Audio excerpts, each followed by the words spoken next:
Se tudo acabasse hoje, você teria vivido de verdade? Essa é uma pergunta que raramente aparece de forma confortável, porque ela não foi feita para confortar, mas para provocar um tipo específico de silêncio interior.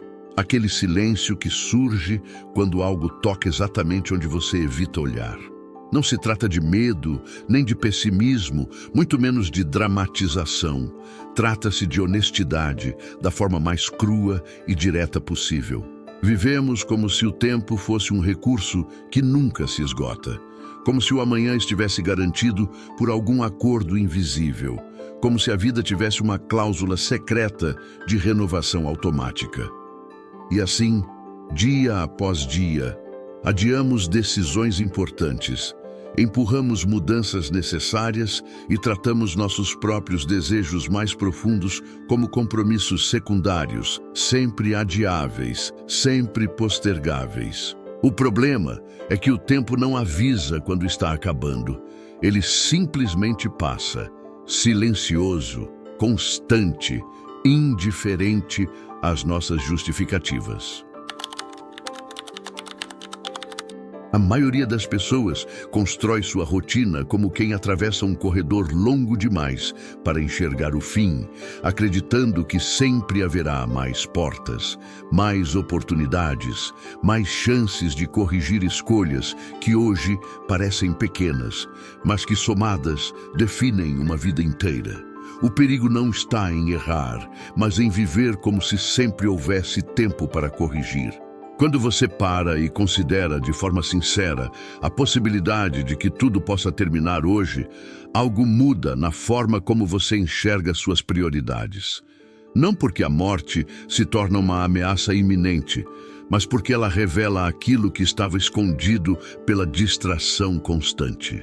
A morte, nesse contexto, não surge como inimiga, mas como uma professora severa, porém justa, que não grita, não discute e não negocia, apenas mostra. Os antigos entendiam isso com uma clareza que hoje parece desconfortável. Eles não evitavam a ideia da morte, não a tratavam como um tabu, mas como uma ferramenta de alinhamento interior.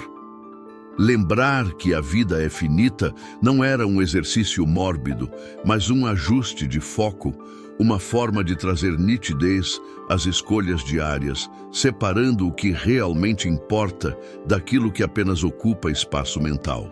Quando você vive como se fosse eterno, você se permite desperdiçar dias inteiros com preocupações inúteis, ressentimentos prolongados e expectativas irreais sobre os outros. Quando você reconhece que o tempo é limitado, cada decisão ganha peso, cada relação passa a ser avaliada com mais verdade, e cada dia desperdiçado deixa de parecer inofensivo. A verdade é que muitas pessoas não estão cansadas da vida, mas da forma superficial como a vivem. Presas em ciclos automáticos que não escolheram conscientemente, apenas aceitaram por inércia. Acordam, cumprem tarefas, resolvem problemas, consomem distrações e dormem, repetindo esse padrão como se isso fosse viver, quando na realidade é apenas sobreviver de maneira organizada. Viver exige mais do que isso. Exige coragem para questionar, para mudar, para abandonar versões antigas de si mesmo que já não fazem sentido. Exige a disposição de encarar o desconforto, de admitir que parte do caminho foi trilhada no piloto automático. E esse reconhecimento, embora incômodo, é libertador, porque devolve ao indivíduo aquilo que ele havia terceirizado sem perceber, a responsabilidade pela própria vida. Lembrar da morte, nesse sentido, não rouba significado da existência, mas devolve urgência, presença e verdade. Faz com que você pare de adiar o que importa, de tolerar o que corrói e de viver como se a vida fosse um ensaio interminável para algo que nunca chega. Imagine um homem comum, alguém que poderia ser qualquer pessoa. Alguém que acorda cedo, cumpre horários, responde mensagens, resolve problemas e acredita, como quase todos, que ainda há muito tempo pela frente. Ele não é infeliz, mas também não é plenamente vivo. Ele funciona, produz, se distrai e repousa. Tudo dentro de um ritmo socialmente aceitável, sem grandes rupturas, sem grandes perguntas, sem grandes riscos. Em uma manhã aparentemente comum, sem presságios dramáticos, ele sai de casa como sempre, fecha a porta, confere o celular e segue sua rotina com a tranquilidade de quem acredita que esse gesto será repetido incontáveis vezes. Nada indica que aquele dia seja diferente, porque a morte raramente anuncia sua presença com barulho. Ela prefere a discrição. Ao longo do dia, pequenas escolhas se acumulam, como sempre. Uma conversa adiada, um pedido de desculpas engolido, um telefonema ignorado, um pensamento importante substituído por distração.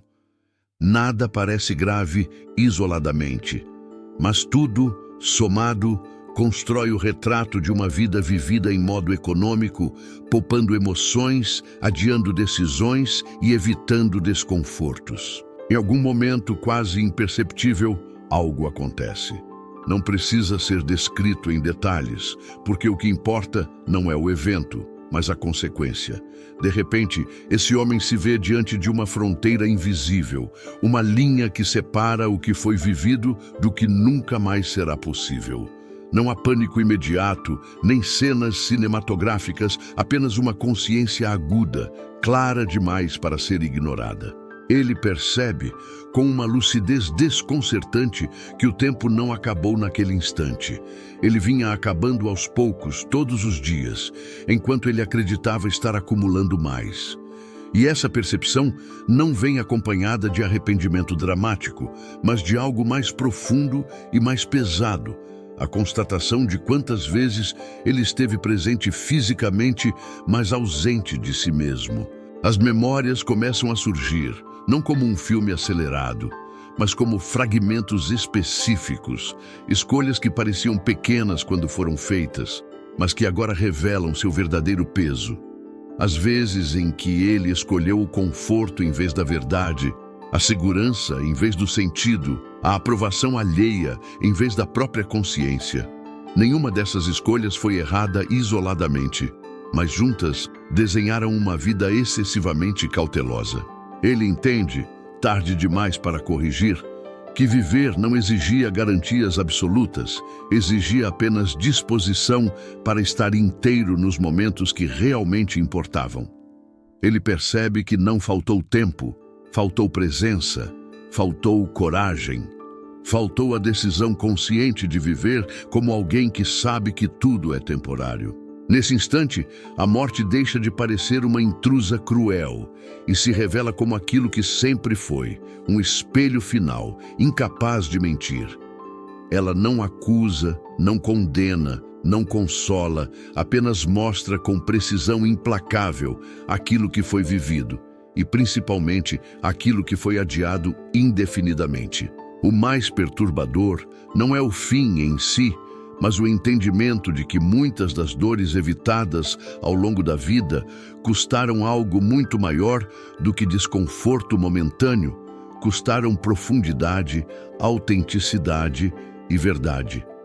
Ao tentar se proteger do sofrimento, esse homem também se protegeu da intensidade e agora entende que uma vida sem riscos emocionais profundos é uma vida segura demais para ser memorável. Se há algum tipo de tristeza nesse momento, ela não vem da morte, mas da clareza.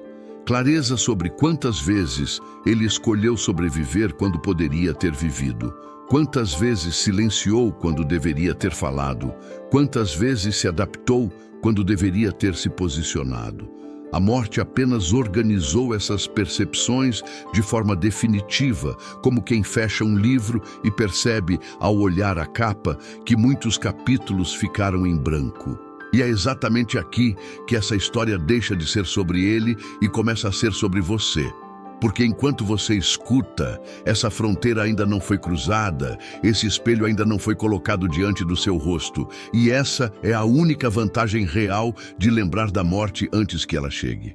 Não para gerar medo, mas para produzir alinhamento, para quebrar o encanto da rotina automática e devolver peso às escolhas que você faz hoje, agora, neste exato momento. A pergunta, então, não é se aquele homem viveu o suficiente, mas se você, sabendo de tudo isso, continuará vivendo como se sempre houvesse tempo, ou se permitirá que essa lembrança silenciosa da finitude funcione como aquilo que ela sempre foi. Uma professora severa, porém honesta, ensinando enquanto ainda há espaço para mudança. A filosofia estoica condensou essa reflexão em duas palavras simples, quase austeras, mas carregadas de um peso existencial imenso. Memento mori. Lembre-se de que você vai morrer. Não como uma ameaça, não como uma sentença cruel, mas como um lembrete constante de que tudo o que você vive agora é temporário e exatamente por isso valioso. Ao contrário do que muitos imaginam, esse conceito nunca teve a intenção de gerar medo ou paralisia. Ele nasceu como um antídoto contra a arrogância do ego e contra a ilusão de permanência que leva o ser humano a viver de forma descuidada. Como se sempre houvesse uma próxima chance para corrigir excessos, omissões e escolhas vazias. Memento mori não aponta para o fim, aponta para o agora. Quando você internaliza de verdade a ideia da finitude, algo silencioso começa a mudar na sua forma de existir. Pequenas irritações perdem importância, disputas inúteis deixam de fazer sentido, vaidades exageradas se revelam frágeis demais para merecer tanto esforço. A consciência da morte não empobrece a vida, ela a depura, removendo o excesso e revelando o essencial.